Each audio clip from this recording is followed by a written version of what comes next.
This week on Whiteboard Friday, we're going to be talking about interlinking your site. And this is a particularly relevant, I think, interesting topic for a lot of people who are thinking about, like, I own, several websites, or I have relationships with a lot of websites. I control a bunch of sites. Maybe they're sites of clients or partners.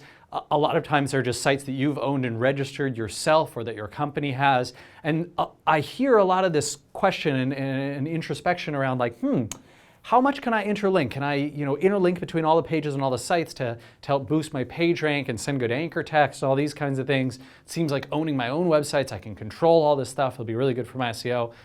But there are some dangers here, right? The search engines don't want to be manipulated by someone who owns 50 or 100 or 1,000 different websites.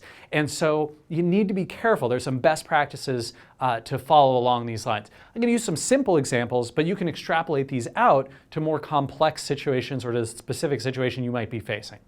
So the first rule of this interlinking phenomenon is to link for humans and users first and think about engines second. Now, the reason for this isn't because I'm telling you, you have to be super pearly white hat and we can never do anything that would affect or impact or manipulate the search engines. I understand that you're going to want to get good anchor text. You're going to want to flow link juice from powerful pages to pages that need to be indexed, that you want to rank well. And that's okay, so long as you think about why humans would want to pass from one page to another. So let me give you an example. Let's say I'm on this domain that I own and control, and I can find a page on here where, I talk about something that exists on domain 2, a resource, a relevant topic, something where you can learn more information about that specific subject, whether it's a commercial intent, informational oriented, a cool piece of link bait, a piece of news, whatever it is that exists over here. That makes great sense to link over to, right? And I think it's perfectly fine and legitimate to link from those. So for example, if there's some great news about how elephants at a particular zoo have been thriving in the new environment, and you want to rank well for elephants at this particular zoo, let's say at the Bangalore Zoo, it's fine if you have some content over here that mentions those words, that's talking about them in a post, in an update, in a news item, something relevant, and you link over. That works great, because that way humans who might want to learn more about this topic can go over there and they can get that information. It's exactly what they want. And now engines as well will see and recognize that.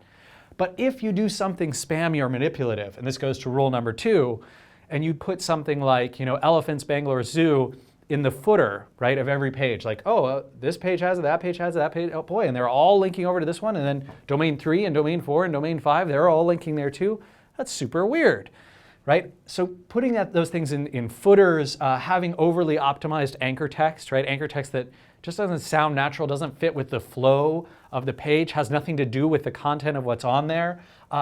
Throwing in unrelated links, throwing in an elephant's Bangalore Zoo when this page is about, where to buy pens.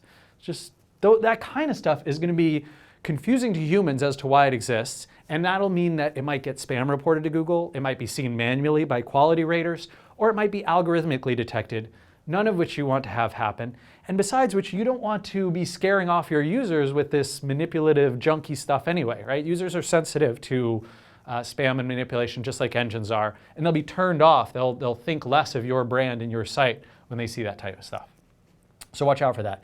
Third, last rule, Google really knows a lot about what's happening on the web through not just things like Google Analytics, but through Google Webmaster Tools, through email accounts, through FeedBurner, through the Google Toolbar, right? And if they see that you appear to be trying to hide a link profile from them, and link profiles are looking really similar between your different domains, and there's lots of interlinking happening, and the registration or hosting looks like it matches, there are some SEOs certainly out there who are advanced and sophisticated enough to be able to spread their network out and have that rigid discipline about never visiting the same 2 sites with the Google Toolbar on, and not making sure that no Webmaster Tools accounts are linked and all this kind of stuff that black hat operators often have to jump through these different hoops.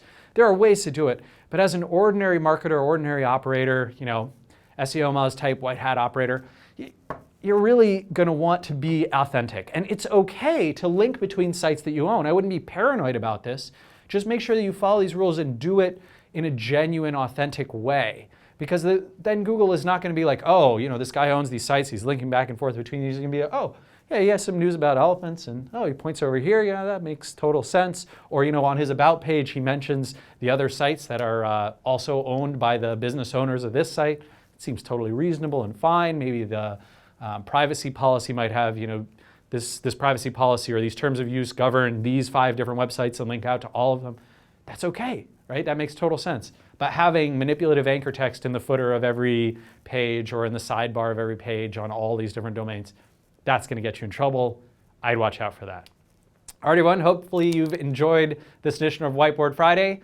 Take care. We'll see you again soon.